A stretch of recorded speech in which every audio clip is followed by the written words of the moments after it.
Olá, amigos e amigas, muito obrigado por acessar o canal Ramilfo Ensina. Por que devemos orar? A oração do Pai Nosso é apenas um modelo? O que significa a palavra Amém no final das orações e discursos? Quando devemos orar? Como podemos juntar tesouros no céu?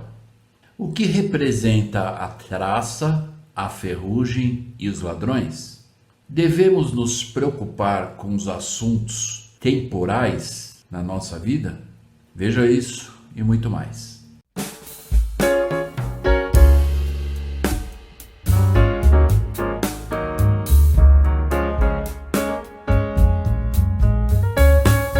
Olá, amigos e amigas, muito obrigado por acessar o canal Ramilfo Ensina. Então, nessa semana nós vamos estudar no Vem e Segue-me o livro de Mateus, capítulos 6 e 7. Nessa primeira parte da aula eu vou abordar o capítulo número 6 e na segunda parte o capítulo número 7. E nós vamos ver que tem muitas coisas para aprender. Talvez muitas coisas que eu não vou mencionar e nem ensinar, mas que vocês fizeram o seu estudo e puderam aprender por si mesmos também. Lembrando aqueles que não se inscreveram no canal Ramilfo Ensina, por favor, se inscreva no canal, ative o sininho, compartilhe com as pessoas que você gostaria que também assistisse essas aulas. E lembrando que se você tiver alguma pergunta, algum comentário, abaixo do vídeo tem o campo para que você possa fazer sua pergunta e seus comentários, ok? Então nós vamos iniciar aqui com o capítulo de Mateus, número 6. Normalmente vocês podem perceber que eu costumo ler os versículos e abordar alguns versículos e buscar, na verdade, extrair princípios aplicáveis. Então eu convido vocês a abrirem as suas escrituras, seja no papel ou digital, para que vocês, talvez, no momento que nós estejamos aprendendo juntos aqui, o Espírito vai revelar coisas para você que talvez eu nem vou falar, mas que você possa anotar, né? Então,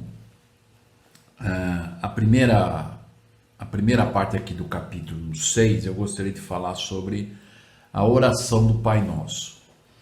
Talvez muitas pessoas perguntam, mas não tem uma escritura que diz que Deus já sabe de tudo que nós precisamos, de tudo que nós realmente necessitamos?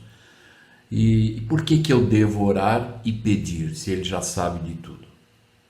Vamos lembrar algumas aulas anteriores que eu falei a importância de nós aprendermos a doutrina, juntando os pontinhos, né? Então isso tem a ver um pouco com o plano de salvação. Lembra que a única coisa que Deus nos deu, que Ele não vai tirar, ou nós não vamos ter o privilégio de usar, é a nossa liberdade de escolha. É claro que Deus, Ele sabe de todas as coisas, das nossas necessidades, daquilo que realmente precisamos. Mas Ele também respeita a liberdade de escolha, se você quer receber ou não. Por isso a importância de nós orarmos e realmente pedir a Deus aquilo que é necessário, mesmo Deus, e que nós realmente sabemos e entendemos, que Ele já realmente sabe a nossa necessidade e aquilo que precisamos realmente. Então, mas é importante talvez as pessoas que às vezes possam fazer essa pergunta, por que eu devo orar? E uma das coisas é essa, que Deus ele respeita a nossa liberdade de escolha. É como se eu fosse tentar fazer com que alguém recebesse alguma coisa ou fizesse alguma coisa sem antes perguntar, olha, você quer isso? Então, e a pessoa escolher se quer ou não. Então, a oração, como nós realmente sabemos, é um meio que nós podemos e devemos usar para realmente falar com Deus. Então, quando o homem ou a mulher fala com Deus, é através da oração. E quando Deus fala com o homem ou com a mulher, é através da revelação. Por isso a importância de buscarmos aprender a receber revelação. Vamos ver lá então no versículo, e quem quiser, na verdade, entender melhor essa oração do Pai Nosso, como eu venho dizendo no início desse ano, para nós podermos estudar o Novo Testamento junto com o livro Jesus o Cristo. Então aqui tem uma referência, como vocês estão vendo aí, no livro Jesus o Cristo, da página 231 a 235, o Elder Talmage então explica de uma forma muito mais, na verdade, detalhada e importante sobre a oração do Pai Nosso, e eu vou abordar apenas algumas partes disso. Então aqueles que quiserem entender melhor, detalhadamente, estudem o livro Jesus Cristo. Então, na oração do Pai Nosso, vamos lembrar que o Senhor, antes de ele orar, e vamos lembrar que essa oração do Pai Nosso é a oração que Cristo fez ao Pai.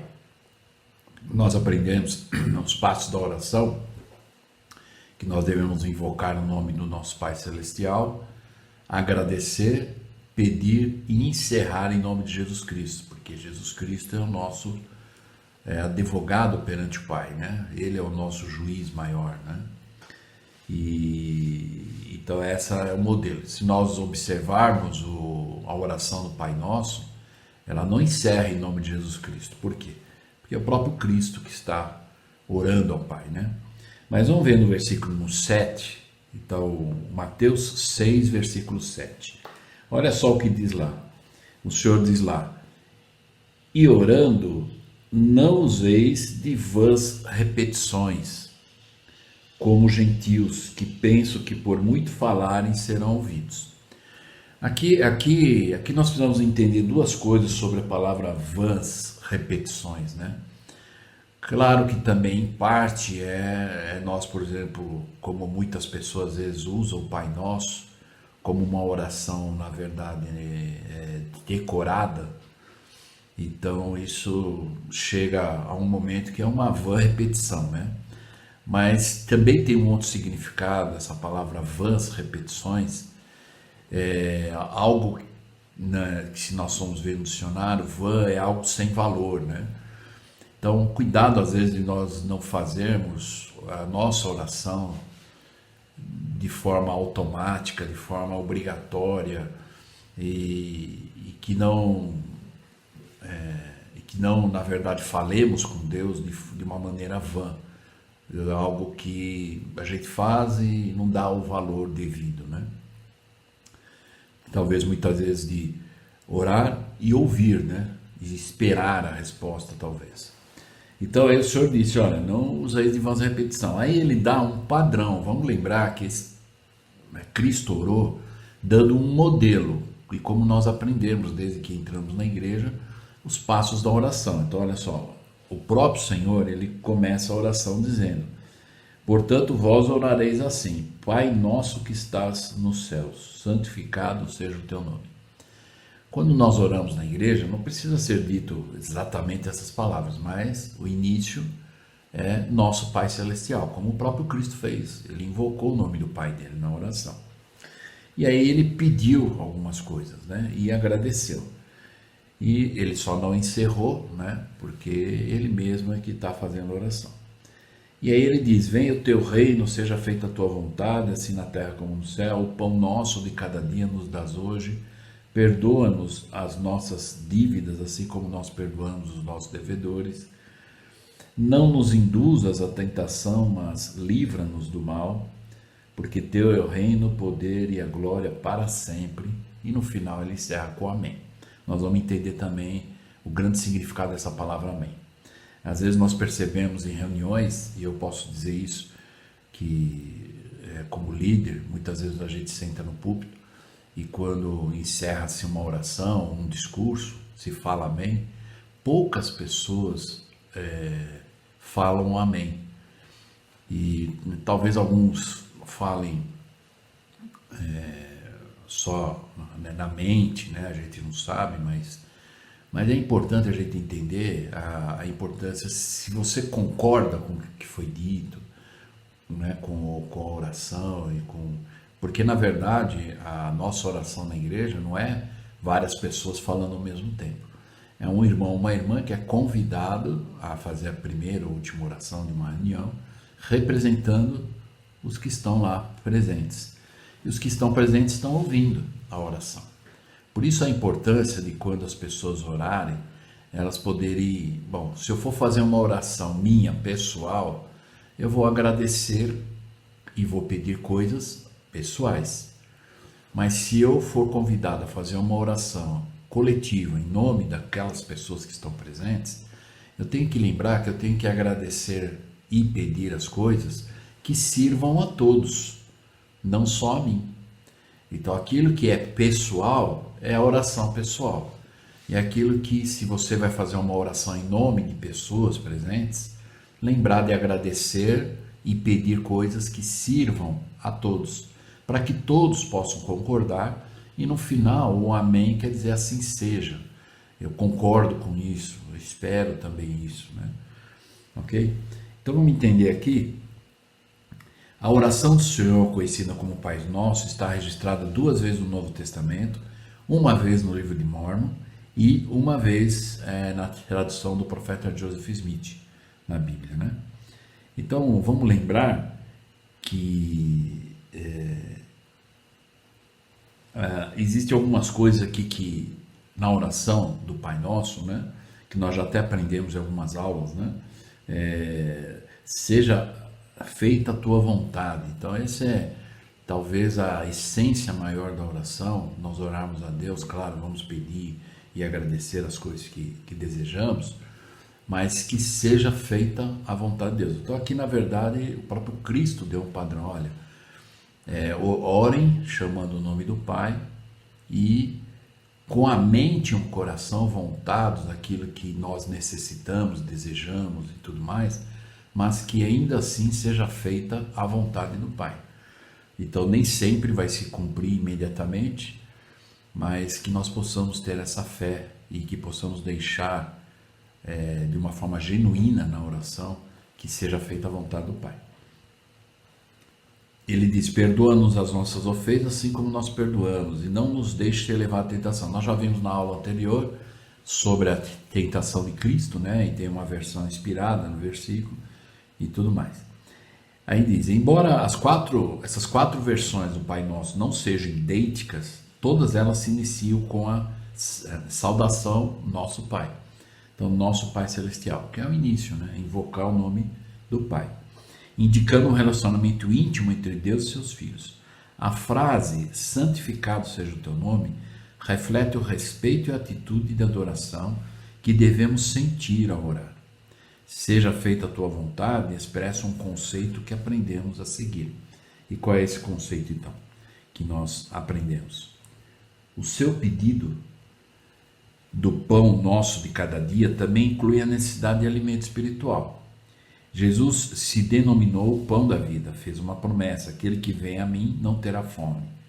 E quando partilhamos dignamente dos emblemas na mesa sacramental aos domingos, recebemos ainda a promessa de que podemos ter sempre conosco o seu Espírito. Esse é um sustento espiritual que não pode ser conseguido de outra forma. Então, que nós possamos lembrar da importância da oração. E algumas coisas só que eu gostaria de lembrar para nos ajudar em relação à oração também ao encerrar a sua oração, o Senhor reconhece o grande poder e glória de Deus, terminando com amém. Nossas orações também terminam com amém. Embora seja pronunciado diferentemente nos diversos idiomas, o seu significado é o mesmo. Então, amém, na verdade, significa fielmente ou verdadeiramente. Acrescentar amém confirma solenemente um discurso ou uma oração. Os que concordam devem adicionar um audível amém, né? Significando: essa é também a minha declaração solene. Tá? Então, nos idiomas hebraico e grego, amém significa verdadeiramente, certamente, exatamente ou assim seja. Então, que nós possamos lembrar de quando alguém orar ou fizer um discurso, encerrar e dizer amém, se nós concordarmos, nós vamos dizer amém, mas um audível amém, né? Que todos, e lógico, de uma forma reverente, né? O Senhor prefaciou sua oração pedindo primeiro aos seus seguidores que evitassem vãs repetições e que orassem assim. Portanto, a oração do Pai Nosso serve como um modelo a ser seguido por seus discípulos e não como um texto a ser decorado e recitado repetitivamente. O Mestre quer simplesmente que oremos, pedindo a ajuda de Deus, enquanto nos esforçamos constantemente para resistir ao mal e viver retamente. O Senhor aceitará aquilo que for suficiente com muito mais prazer e satisfação do que aquilo que for demasiado e desnecessário. O conceito de demasiado e desnecessário pode também aplicar-se à extensão de nossas orações. Uma oração de encerramento de uma reunião da igreja não precisa incluir um resumo de cada mensagem e não deve tornar-se um discurso não programado. As orações particulares podem ser tão compridas quanto queiramos, mas as orações públicas devem ser súplicas curtas para que o Espírito do Senhor esteja conosco, ou declarações breves de gratidão pelo que aconteceu na reunião. Então, são algumas coisas, às vezes, muito simples e sutil, né? Mas de muita importância, e que nós possamos buscar realmente colocar em prática isso, né? Uma outra coisa ainda em relação à oração, as nossas orações podem ser aprimoradas de outras maneiras. Podemos usar as palavras certas, pronomes especiais, com referência à deidade. Enquanto as maneiras mundanas do vestir e do falar diário se tornam mais descuidadas, é-nos pedido que protejamos a linguagem formal e apropriada da oração. Em nossas orações, usamos formas de tratamento respeitosas com o Senhor e pronomes correspondentes. Então, quando nós oramos, não que seja uma regra obrigatória, mas nós podemos lembrar que nós estamos orando ao Senhor. Então, respeitosamente, usando os pronomes tu, ti, teu e tua, em vez de você. Então, não é por isso que normalmente nós falamos agradecemos-te, pedimos-te. No Manual Geral de Instruções, no item 29.6, fala sobre isso. Uma pergunta: quando devemos orar? Sempre que desejarmos. Alma ensinou: aconselha-te com o Senhor em tudo que fizeres, e Ele dirigirá para o bem. Sim, quando te deitares à noite, repousa no Senhor. E quando te levantares pela manhã, tenha o teu coração cheio de agradecimento a Deus. E se fizeres essas coisas, serás elevado no último dia. Jesus lembrou aos seus discípulos que não cessassem de orar em seu coração. Então, a oração a Deus não é só algo pública ou às vezes em voz alta, mas na mente, no coração também. Jesus Cristo, Salvador do mundo, aquele que nos resgatou com seu sangue, é nosso Redentor e nosso exemplo. Ao término de sua missão mortal, ele orou para que sua vontade, como Filho amado, pudesse ser absorvida pela vontade do Pai. Lá em Mosias 15:7 fala isso. Naquele momento crucial, o Salvador clamou: não seja como eu quero, mas como tu queres. Naquele momento mais crucial, né? Quando ele disse: se for possível, passe de mim, né, o cálice. Assim devemos orar a Deus: faça-se a tua vontade. Então, que nós possamos pensar a respeito disso, né? Não é que nós devemos decorar palavras para a oração, mas é orar sinceramente, de forma genuína, né?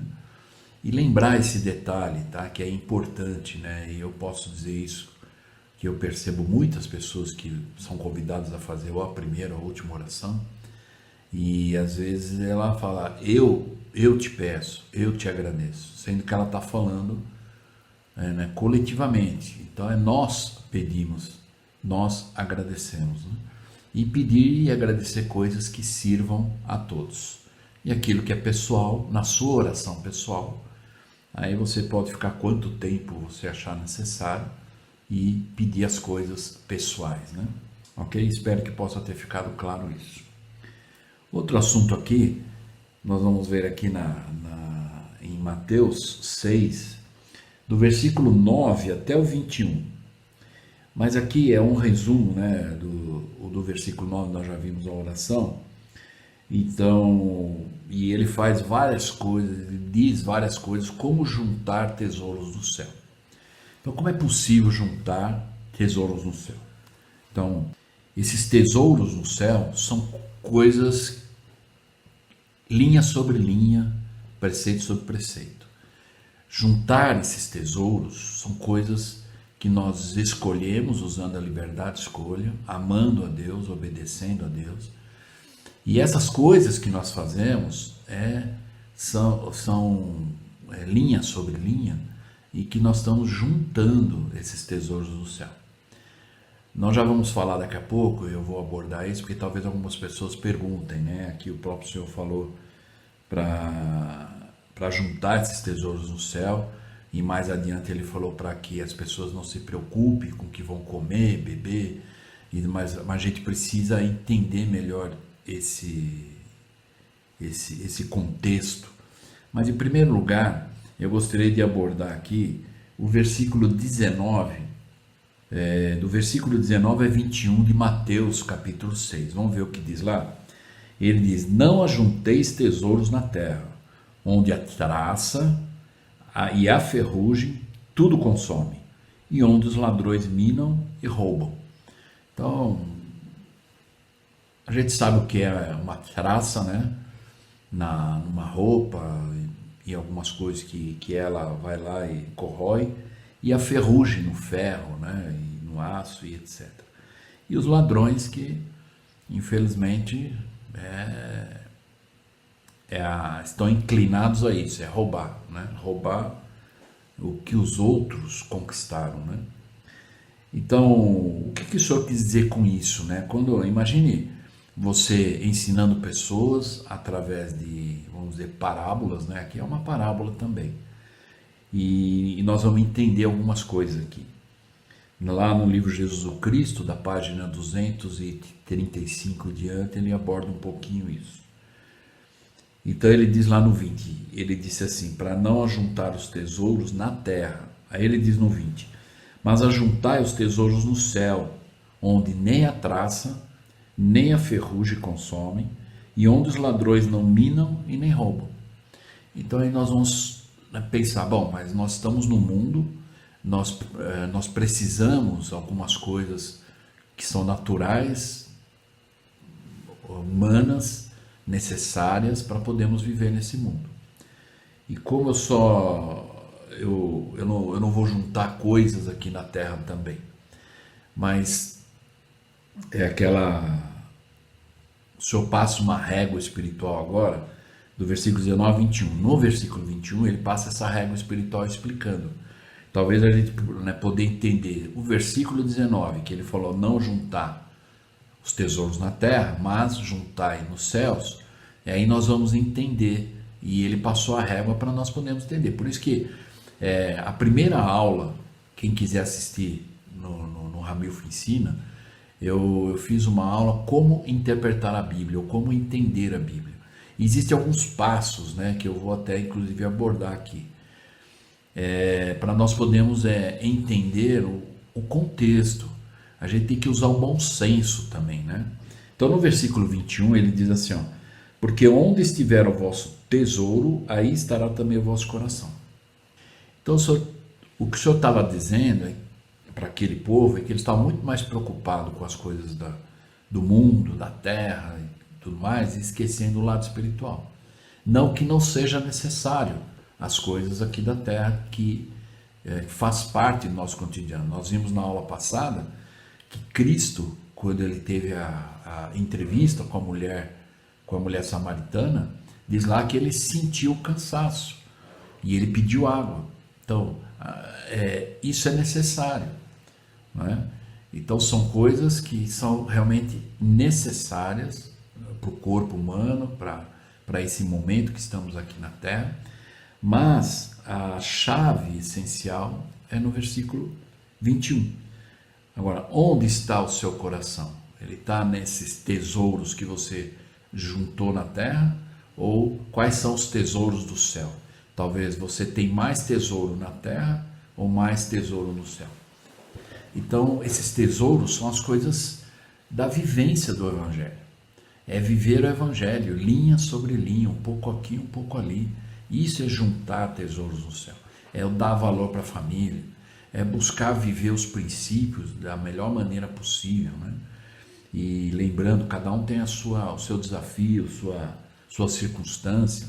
Cuidado, às vezes, para não julgar, como vocês viram na última aula, eu compartilhei com vocês a parábola, né, dos mergulhadores, a parábola dos mergulhadores. E lá nós aprendemos lá, que às vezes tem pessoas que às vezes têm uma situação apropriada, né? Como, por exemplo, a família toda na igreja já facilita um monte de coisa. E aquele que não tem a família toda na igreja? Então, às vezes, ele vai fazer o seu 100%, que vai ser diferente, talvez, do nosso. Por isso, o cuidado que nós temos que ter ao julgar, né? Ao exigir que as pessoas façam aquilo que eu faço. Eu lembro que uma vez, quando eu trabalhava no sistema educacional, e que eu trabalhei por 20 anos, e o irmão de Salt Lake, uma vez no treinamento, ele falou algo interessante que eu nunca esqueci. Porque, na verdade, nós como coordenadores do sistema educacional somos, de certa forma, profissionais, no sentido de treinar professores, administrar aula e tudo mais. E eu não poderia exigir de um professor do seminário do instituto que ele fizesse as mesmas coisas que eu fazia dando aula, ou faço dando aula. Mas isso é algo que as pessoas vão ganhando linha sobre linha. Eu também aprendi isso com outras pessoas. Eu via pessoas, a maneira que ensinavam, e eu pensava, eu quero ensinar assim. Mas eu tive que pagar meu preço também. E é igual para todo mundo.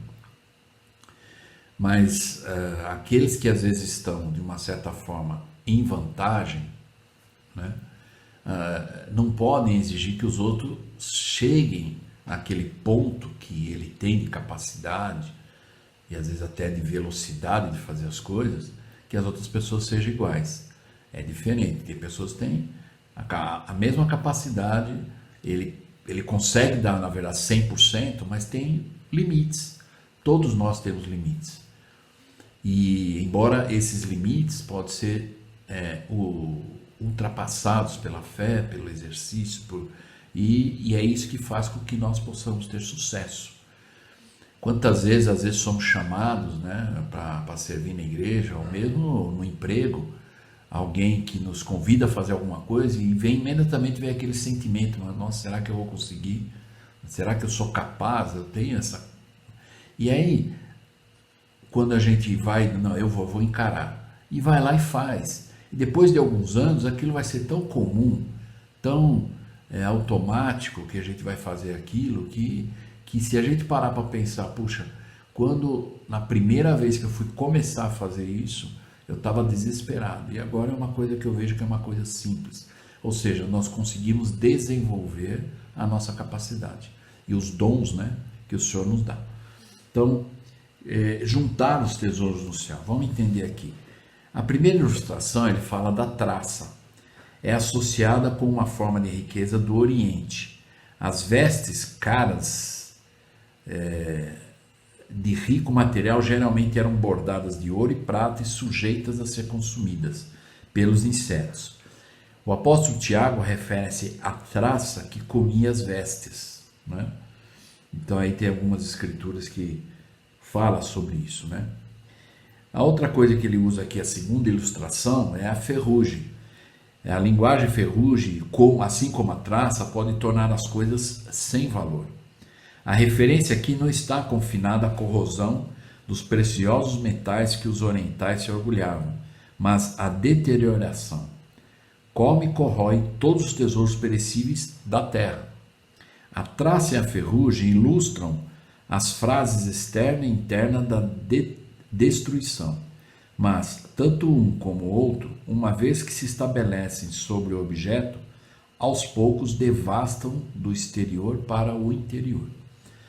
Então, a traça ou a ferrugem começa por fora, né? Depois ela corrói por dentro e às vezes fica irrecuperável, né? Espiritualmente falando, nós vamos entender isso um pouco também. E ele também usa a terceira ilustração, que é os ladrões.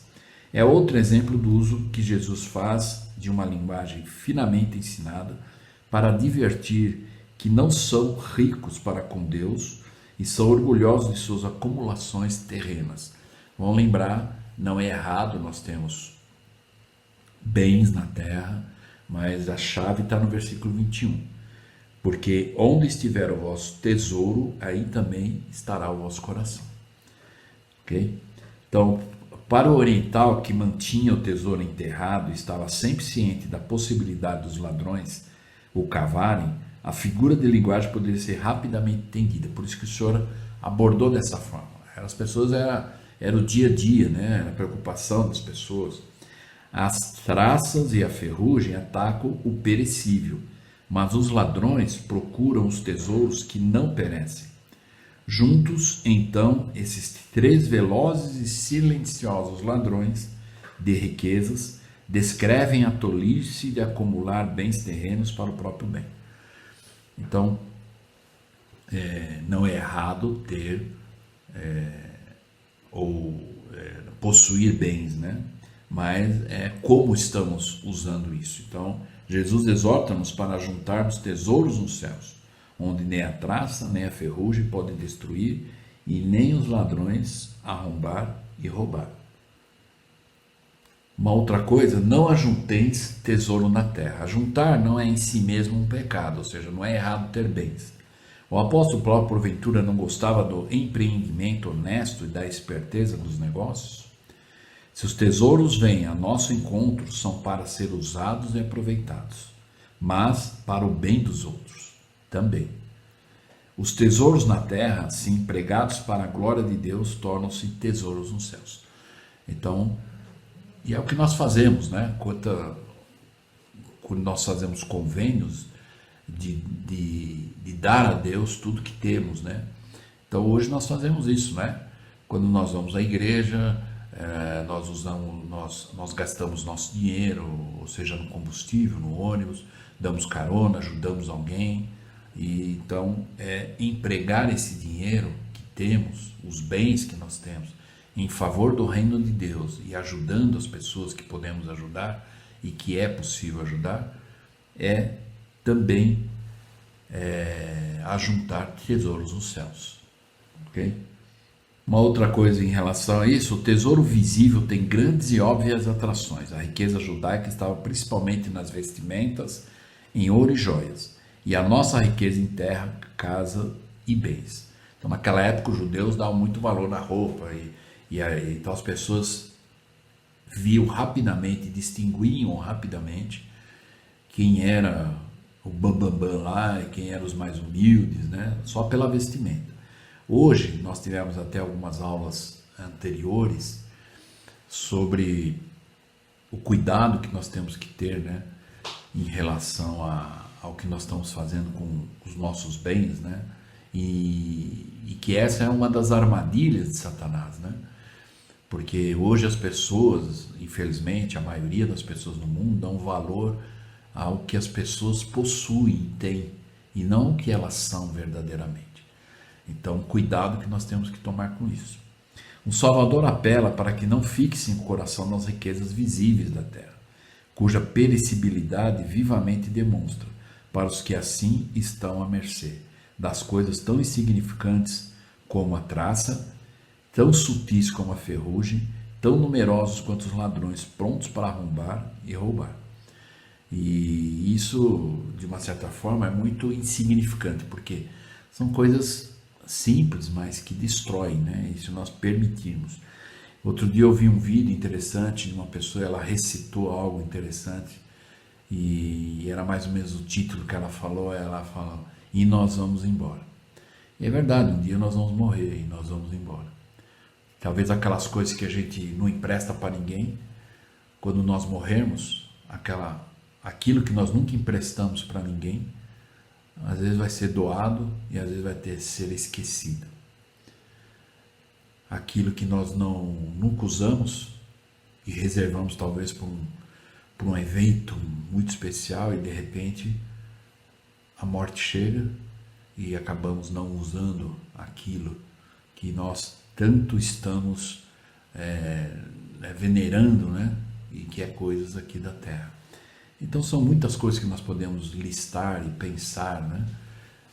Daquilo que nós podemos ajudar as pessoas.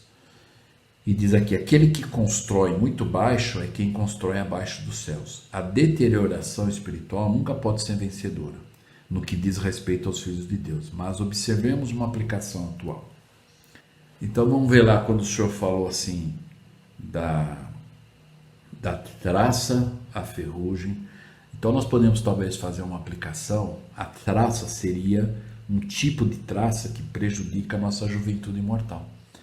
É a velhice, né? Ou estamos mais experientes.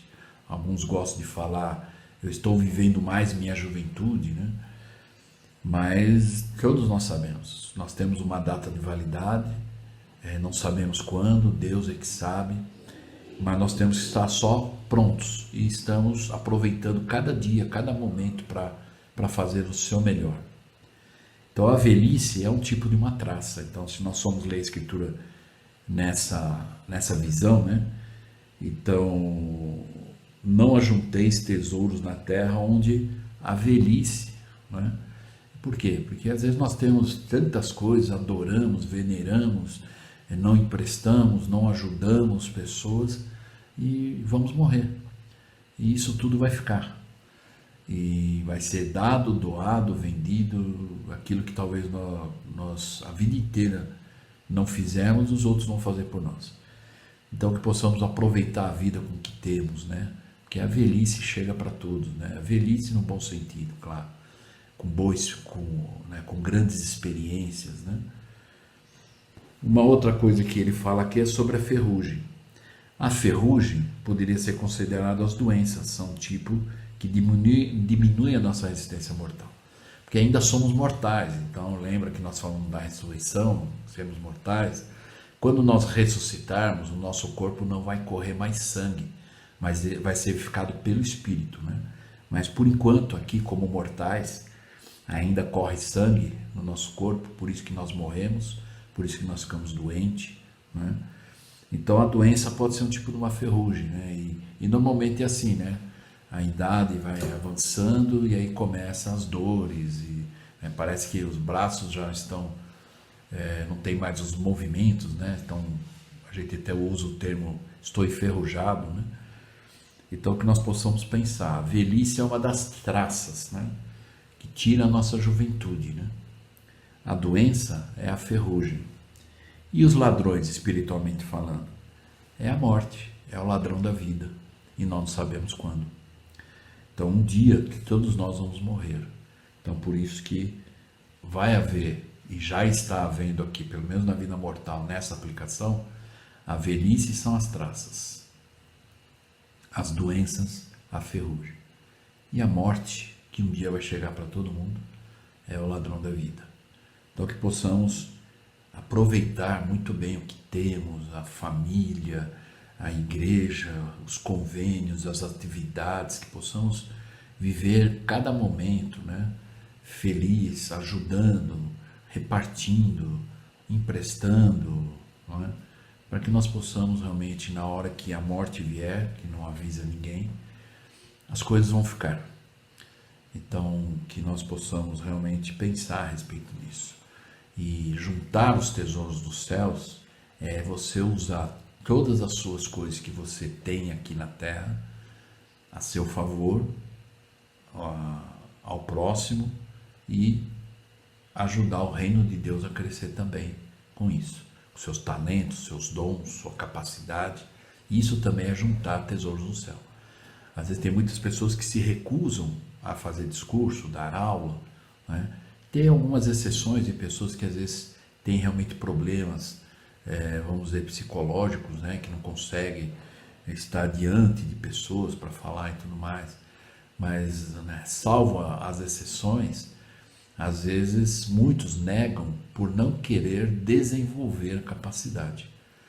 Claro que talvez nós não vamos falar a primeira vez um discurso, nós não vamos falar como as autoridades gerais falam, ensinam, mas é o início e nós vamos linha sobre linha. Mas aí eu preciso estar disposto, desejando desenvolver essa capacidade, e Deus vai nos ajudar. Vão lembrar Moisés? Moisés falou para o Senhor: Senhor, mas eu sou pesado de boca, como é que eu vou lá diante do faraó? Aqueles homens que falam, né, muito facilmente, tem uma gama de palavras e tudo mais. E aí o Senhor disse para ele: bom, então eu vou dar um porta-voz para você, Arão, mas você é o que vai ter autoridade. E ele foi lá. E depois então, e Moisés, é dito nas escrituras do Velho Testamento, que ele era temido pelas pessoas só quando ele começava a falar.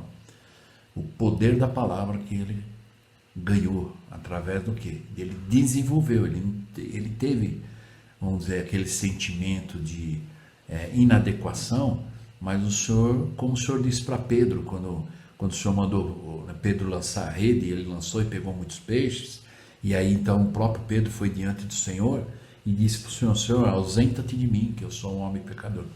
E o Senhor disse para ele: não temas, Pedro. O que o Senhor quer dizer com isso? Não temas, Pedro.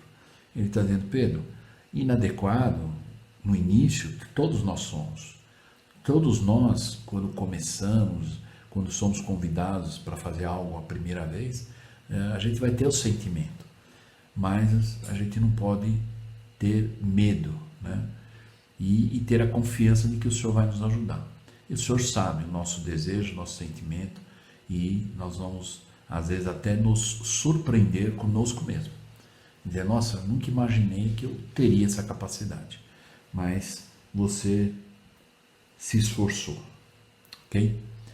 Então, uma das coisas que nós podemos aqui perguntar: os membros da igreja não devem se preocupar com os assuntos temporais? Vamos lembrar aqui que em Mateus 6, a partir do versículo 25, o Senhor fala lá: olhar para as aves do céu, o lírio dos campos e tal. Então vamos lembrar, talvez alguns vão dizer lá, não se preocupe com amanhã. Não é isso que o Senhor está dizendo. Então por isso que nós temos que entender o contexto. Então rapidamente aqui, eu queria compartilhar com vocês, quando nós estudamos as escrituras, nós temos que pensar pelo menos nesses princípios, 7. Requer-se o espírito de revelação para entender a revelação. Então, como as escrituras tudo é revelação, requer-se o espírito de revelação. Então nós temos que buscar o espírito de revelação para entender o que Mateus, o que Marcos, o que Lucas, o que João, o que o apóstolo Paulo e outros realmente estão tentando ensinar.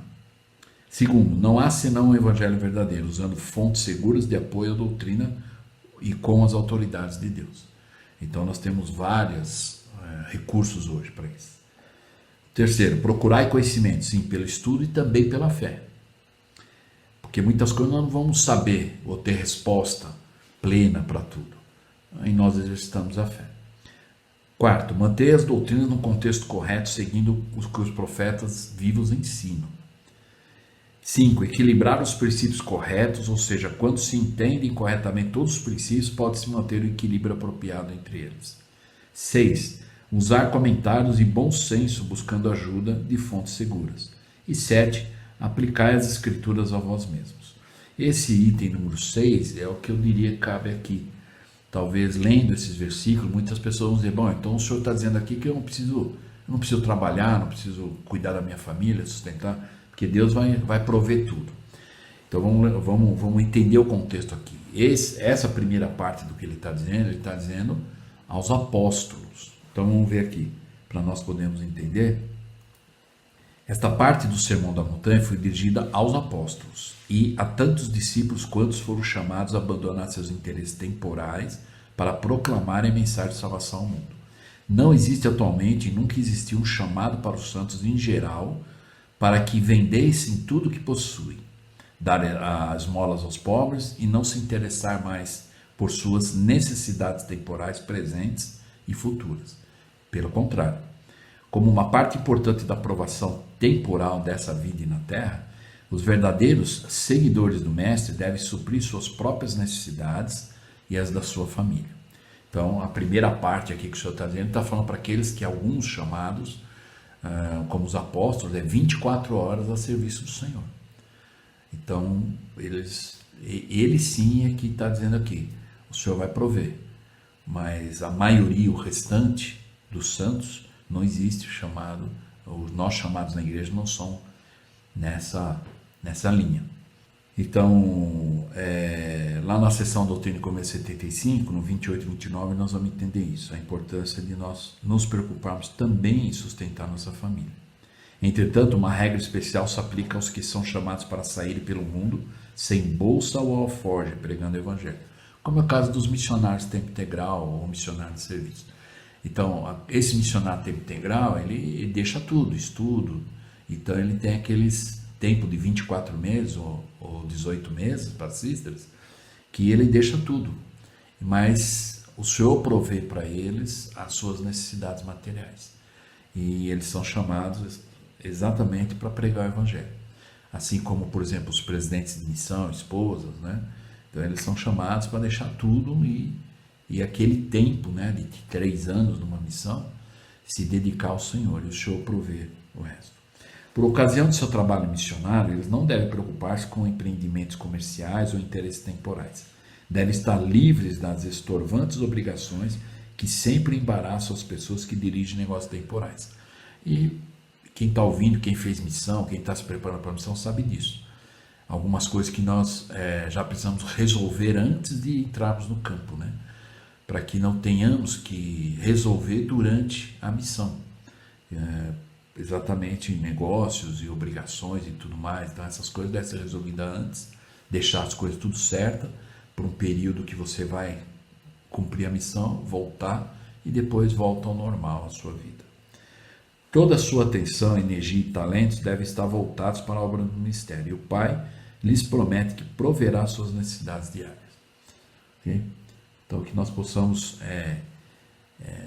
compreender o contexto das Escrituras, para que nós não nos equivoquemos, né? No momento de às vezes dizer, então é isso que o Senhor está dizendo, né? Não, não é. Então aqui, parte ele estava dizendo para os apóstolos, e a outra parte para os membros, para os santos da época, e assim é conosco, ok? Então eu espero poder ter ajudado, que possamos ter aprendido, e que essas coisas que nós vimos aqui, em relação à oração, que é o modelo, lembrar de dizer amém, né, no final da oração. Se você for orar em nome de pessoas, de você falar no plural e de pedir e agradecer coisas que sirvam a todos, que possamos buscar juntar mais tesouros no céu do que tesouros na terra, embora não é errado nós termos bens. Mas usarmos esses bens, lembrando que mais tesouros dos céus é usar também os bens terrenos em seu favor, ajudando o próximo e ajudando a edificar o reino de Deus, né? E que possamos lembrar da traça, que é a velhice, a ferrugem, que são as doenças, e os ladrões, ou o ladrão da vida, né? Um dia isso tudo vai acabar. Então possamos aproveitar com alegria, fazer o melhor, ajudar as pessoas, né, para nos sentirmos muito bem. E devemos sim nos preocupar com os assuntos temporais, porque é necessário nessa vida, embora nos padrões alinhados ao Evangelho, né, não nos padrões do mundo. É estar no mundo, buscando as coisas que são necessárias, mas não deixando ser contaminado pelas coisas que estão desalinhadas à vontade de Deus. Por isso que na oração do Pai Nosso seja feita a tua vontade. Até a segunda parte dessa aula. Obrigado.